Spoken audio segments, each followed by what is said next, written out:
This is our last day in Ruth. You remember early on I mentioned that Ruth is, the book is, the story is set in the time of the Judges, but the time of the writing of the book is in a different time. It's in the time of Ezra and Nehemiah. And so we have a minority report. Ezra and Nehemiah have a policy of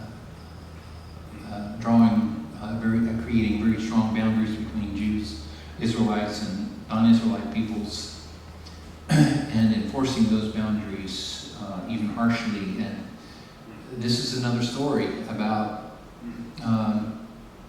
different peoples from different nations and places and being together.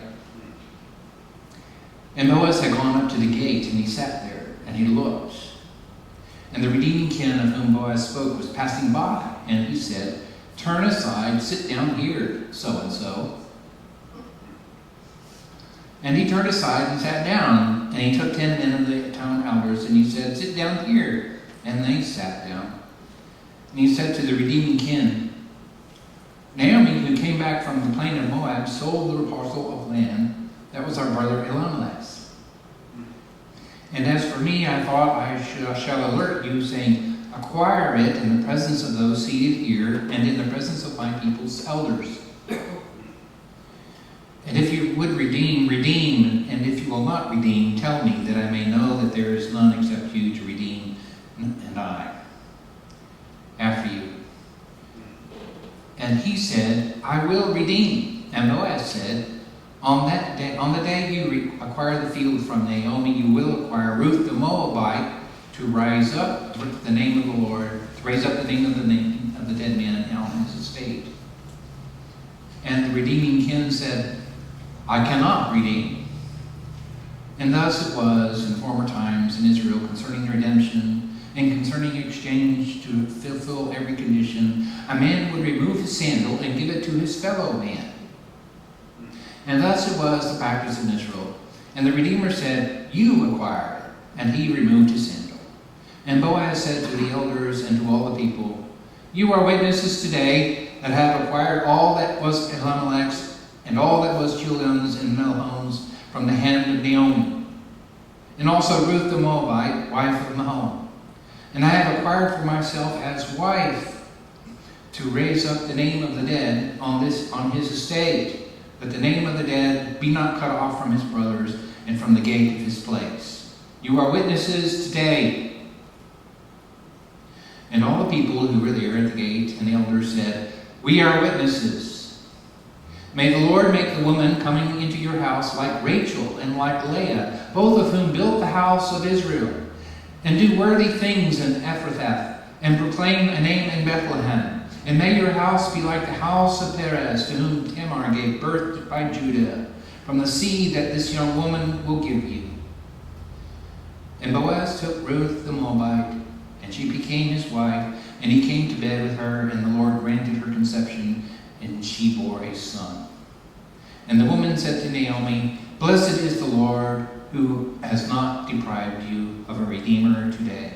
And let his name be proclaimed in Israel, and may he be a restorer of life for you, and a support for your old age, as your daughter-in-law, whom you love, has borne him, who has been better to you than 7 sons." And Naomi took the child, and placed him in her lap, and became a nurse to him. And the neighbor women called a name for him, saying, "A son is born to Naomi." And they called his name Obed. He was the father of Jesse, father of David. And this is the lineage of Perez. Perez begot Hezron, and Hezron begot Ram, and Ram begot Amminadab. And Amminadab begot Nahshon, and Nahshon begot Salma, and Salma begot Boaz, and Boaz begot Obed, and Obed begot Jesse, and Jesse begot David. This is the word of the Lord. Thanks be to God. Well, last time we were here, Ruth was hauling in a shawl full of barley given her by Boaz. as a token of his good faith pledge for her to secure for her a future and secure for her mother-in-law, Naomi, a future. Except there's, in order for this to happen, somebody has to marry somebody, but those somebodies but for them to be Ruth and Boaz, a certain somebody else has to be gotten out of the way. So Boaz and Ruth, that they were entwined at all, you remember, occurred on account of the fact of a scheme hatched by Ruth's good Jewish mother-in-law to help her land a husband. Knowing Boaz to be exceptionally kind toward Ruth, Naomi sought to cash in on this stroke of providence by instructing her daughter-in-law to bathe and to dress herself up and then to go down to where Boaz worked late and drank late. And once as Boaz is asleep, Ruth uncover his feet and lay in wait to see what happens. And of course, everybody knows full well what usually happens given a scenario like that. But what actually happened is that Boaz woke up, grabbing for his covers, gets a handful of Ruth, and who, unwilling to wait to see what Ruth would do, Boaz would do, took the initiative and brazenly demanded Boaz be her redeeming kinsman. To recap one last time how we got here, it all began with Naomi, her husband Elimelech, and their two sons, Chilion and Mahon, fleeing Bethlehem because of famine, and they traveled to that contemptuous country of Moab, a reputation of obstinate and despicable nation, contemptuous due to a long line of bad blood between the two. Descended from the offspring of Abraham's cousin Lot, and his drunken incest with one of his daughters way back in Genesis. And Moab was a constant thorn in Israel's side. Moab blocked Israel's passage out of Egypt during the Exodus, salaciously seduced the Israelites into pagan idolatry, and once even hired a prophet to curse them. So there was all this history between them. An Israelite would normally never ever even consider stepping into Moab, but everybody's got to eat. So tragically, though, no sooner had Naomi's family gone to Moab than Elimelech dies. And attempting to save the family tree, his son snatched two of the local girls, Orpah and Ruth, to be their wives. But then the sons die and with no kids to show for it. And Orpah and Ruth and Naomi are all widowed and childless, and in a culture where for women marriage and sons were the only means of security and survival. Naomi became convinced that God was out to get her. And rather than wallowing in her bitterness, she storms back into Israel, back into the presence of God, casting her burdens in his lap. And though not first without trying to ease her own burdens by trying to persuade Orpah and Ruth to remain in Moab. There's nothing there in Israel for you, no future for you as widowed, childless outsiders in Israel. So Orpah took Naomi's advice, and Ruth, on the other hand, stuck to Naomi for better or for worse, declaring, "Your people will be my people, and your God will be my God." And despite God's less than stellar track record thus far in Moab. Yet Ruth's life went from bad to worse. No husband, no kids, no country, no money. She's forced to scavenge for food from the grain inadvertently dropped by the harvesters. As you'll note by this point, the famine is gone, or at least eased, and Ruth is humiliated, which in the Bible usually means that you're ripe for some divine intervention. And unbeknownst to her, Ruth ends up gleaning from the grain in a field that belongs to Naomi's cousin Boaz. And having heard of Ruth's loyalty to Naomi, Boaz delivers Ruth from her humiliation by granting her privileged status in his fields, all the grain she could eat, and his kindness to Naomi plays. Inspired by that, Naomi decides that she can play matchmaker. And as it turns out, again, providentially, Boaz is kind. Not only kind, but a kissing cousin. and meaning he's available to genealogically reverse the woman's fate. And so Naomi springs this marital trap. Boaz is caught. And but besides being kind,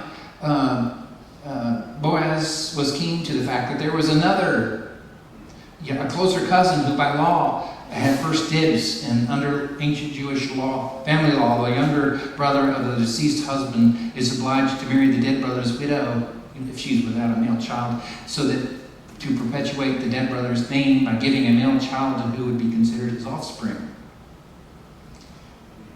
So among the worst fates to befall a clan in Israel was for their name to die out. To have no future. But Ruth had no brothers-in-law under a Jewish law obligation, and she wasn't even Jewish. And the right of first refusal to which Boaz referred had to do with a piece of real estate owned by Ruth's mother-in-law.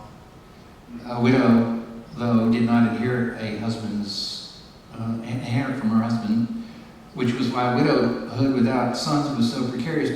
But a mother could inherit her sons. And so Elimelech, Naomi's husband, had held privileges to land that had been passed on to his sons, and since then they had died, and now it had passed on to Naomi, whose only option without his husband or sons was in order to carry the name, was to sell. Thus, both the family name and the land would be lost unless there's some close male relative cousin who would acquire the land so as that it could be restored to Naomi's clan. And there were actually two, but there was one ahead of Boaz. And in our meeting this morning, Boaz calling the redeeming kinsman Mr. So-and-so. Of course, Boaz knows his name. I mean, this is not a giant metropolis. This is a little tiny Bethlehem. Of course he knows who he is, but for the narrator leaves it out for reasons that become clear later. In verse 3, Boaz informed so-and-so in front of 10 witnesses, Naomi had sold the parcel of land, the part that was our brother's Elimelech. So, Naomi having to sell, presumably because she's destitute. And so, they're having the same kind of problems that we have when it comes to land and property and stuff like that. Because when you think about it, most of us don't actually own our land or our homes, at least for a very large part of our lives. And but we buy, the stuff that we buy. But it's why we call home ownership the American dream. And we use the word mortgage instead of loan, to describe the fact that we borrow from the money we borrow for real estate, because mortgage means pledged to death, unto death. You promise to pay back the bank or you're dead, one or the other. Or at least your credit score is dead. Naomi, no related kinsman, without one willing to honor the mortgage on Elimelech's parcel, she remains financially dead, homeless herself. Only a kinsman redeemer can keep the land in Elimelech's name. Moreover, a kinsman redeemer would be morally obligated to take care, provide for Naomi too, and also Ruth. So Boaz says to cousin so-and-so, if you want this land, then buy it here in the presence of these witnesses. But if you don't want it, then let me know now, because I'm the next in line to redeem it after you. To which cousin so-and-so brightly replies, yes, I'll take it. And why not? Look, here's this wonderful opportunity. There's no financial risk. The land would expand cousin so-and-so's holdings and the harvest and eventually pay for itself. And he'd have his standing in the community heightened by the purchase and by helping Naomi. And since Naomi was too old to have any more kids, he wouldn't have to worry about divvying up his inheritance and messing up his child, messing up their inheritance. And then here's where Boaz pulls a bit of a fast one on Mr. So-and-so, his cousin. Just so you know, by the way, on the day you acquire the field from Naomi, you also acquire Ruth the Moabite, the widow of the dead man, to raise up the dead man's name and his estate.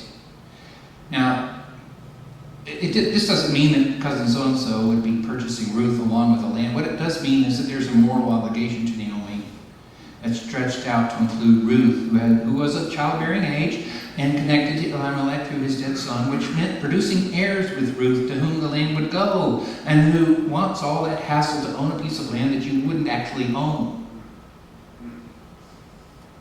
So cousin so-and-so says no and no, he'll pass on because he doesn't want to mess up his own children's inheritance. At least that's the reason he gives. Back in chapter 3, Ruth is described as having a citywide reputation as a woman of noble character. And she's a certified catch for the most part.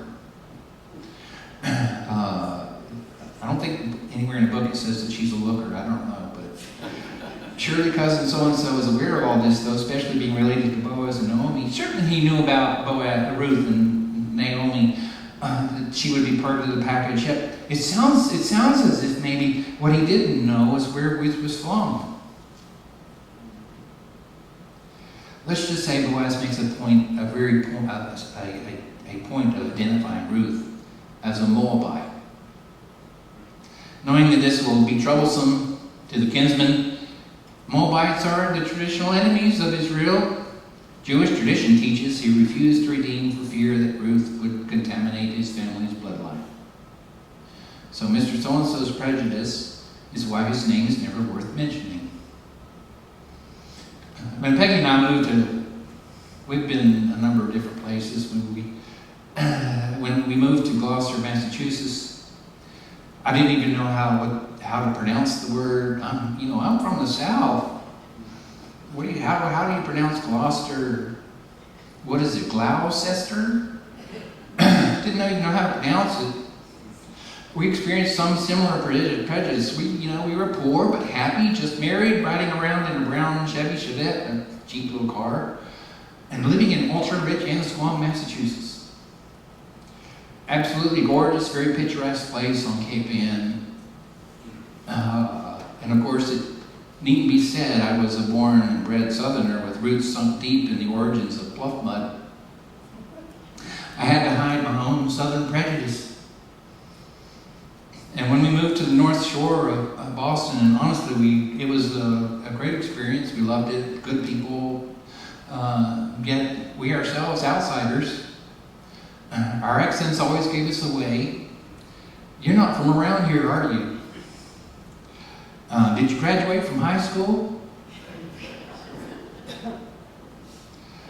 As time passed on, the places where we lived had come and gone. We again found ourselves relocated, and this time we're in Pocomoke City, Maryland, where we were what the locals called come-heres.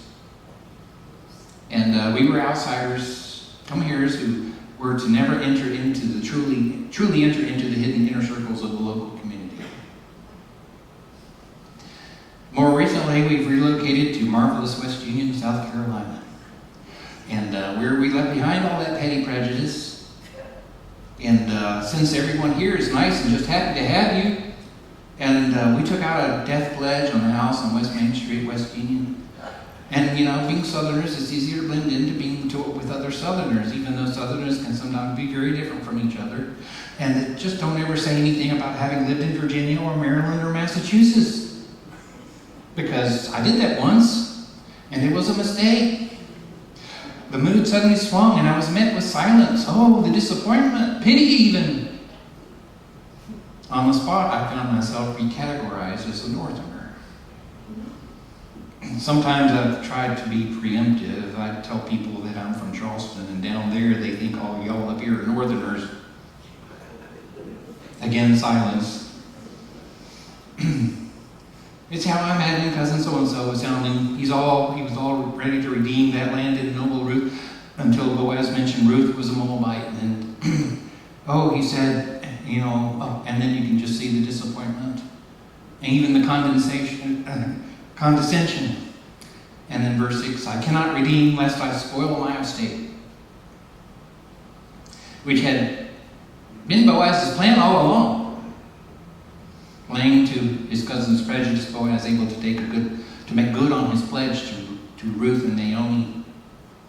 And so cousin so-and-so took off a sandal, handed it over to Boaz, an ancient way of formalizing agreements. And now the land belonged to Boaz, signed, sealed with toe jam and sandal. But Boaz cared much less for the land than he did for Ruth. He loved Ruth, which is why the elders who witnessed the transaction offered their blessings in verse 11. And not for the acreage, but for the nuptials. They asked God to make Ruth into a woman like Rachel and Leah, Israel's founding mothers, and like Tamar, too, another foreigner, childless widow whose redemption was contrived through her deception to conceive twins by Judah, Perez and Zerah, thus becoming the progenitrix of Boaz's own tribe. And with that, Boaz and Ruth tied the knot, and they had a son named Obed, which is short for Obadiah, whose name means servant worshiper of God. And Obed, who became known in Israel as the father of Jesse, who was the father of David. Obed was the grandfather of King David, which means that Ruth the Moabite was the great-grandmother of King David. Look out, Ezra and Nehemiah. This story has all of a sudden got some punch to it. Remember, Ezra and Nehemiah are all about building walls around Jerusalem. And I get that. I understand that. You've got to have boundaries. If you don't have boundaries, you're going to lose yourself. You need to protect your identity. You need to, So boundaries, yes, but so strictly enforced, these boundaries that even Deuteronomy prescribed. But do we want to exclude King David also from the assembly of Israel? Deuteronomy is saying no Moabites ever in the assembly of Israel. But do we exclude King David? He's only 3 generations removed from a Moabite. Is that where we're going to go with all this, people? Because if you send away Ruth, you don't get Obed, and if you send away Obed, you don't get Jesse, and if you send away Jesse, you don't get King David. So it's a wonderful story, lots of good little characters. Of all these players in this little tale, it is the despised foreigner, the Moabitess, and the much respected Boaz, who loved the Moabite the way that Jesus loves you. You who are most closely aligned not only the character and purposes of God, but Ruth is the one whose actions speak and Boaz is of loving kindness, of faithfulness. It's Ruth and Boaz who are the necessary players in this story, creating familiar relationships that transcend the boundaries, while also honoring the boundaries at the same time, credited with the birth, ultimately being credited with the birth of King David, the Savior of Israel as a nation, and whose own descendant, the son of David, will save the whole world. So think of this story, how it was heard in an era when intermarriage with an Israelite was forbidden. Think of how the story was heard as people were being forced to break up their families, sending their wives and children away if they were not descendants of God's covenant with Abraham. Think of how God was speaking to God's people through this gentle little tale of loss and grief and hunger and recreation and fullness of life in families, all because of one of those hated foreigners exceeded all expectations and definitions of love and loyalty. So it's a wonderful story. It's a story which is really all about what church is. Community where we come together. I understand boundaries. I get boundaries. There's this tension that we live with. Boundaries are important. They matter. That's, if we're going to treat people with respect and dignity and with justice, boundaries matter. But then there's this other thing. There's this mercy. There's justice and mercy. We live within this tension in the church and even in our families. Coming together, we have this tension. But we're together not because we're biologically related. There's this new definition of family that doesn't rely on genes or skin color or ethnic background or even political identity. It's like Ruth, like Boaz. I offer this to you in the name of the Father, Son, and the Holy Spirit.